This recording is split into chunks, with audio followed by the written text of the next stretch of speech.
U.S. Secretary of State Antony Blinken is in Beijing for a high-stakes visit meant to steer relations between the United States and China back on course after months of inflamed tensions between the world's two largest economies.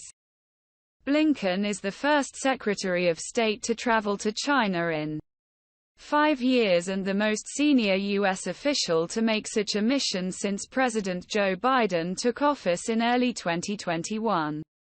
Officials from both governments have signaled low expectations for the visit, with a senior State Department official telling reporters earlier this week that he does not expect a long list of deliverables.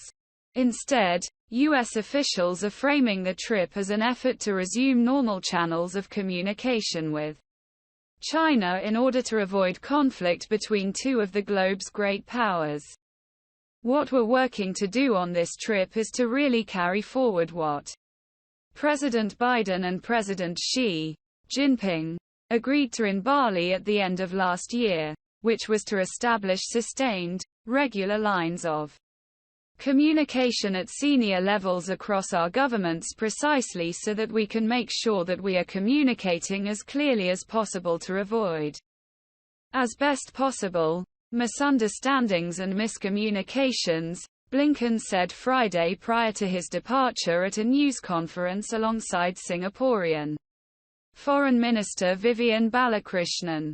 Blinken's primary goal in China is to re-establish channels of communication, especially direct military-to-military communication, between Washington and Beijing, according to a senior State Department official.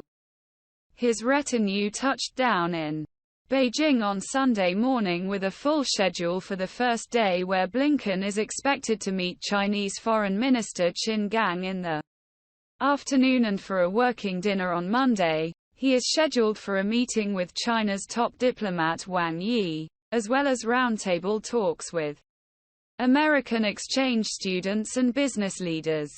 Observers will also be closely watching for whether a meeting with Chinese leader Xi Jinping is on the cards. Previous trips by America's top diplomat have often involved a face-to-face with China's top leader, but relations are at their lowest in decades.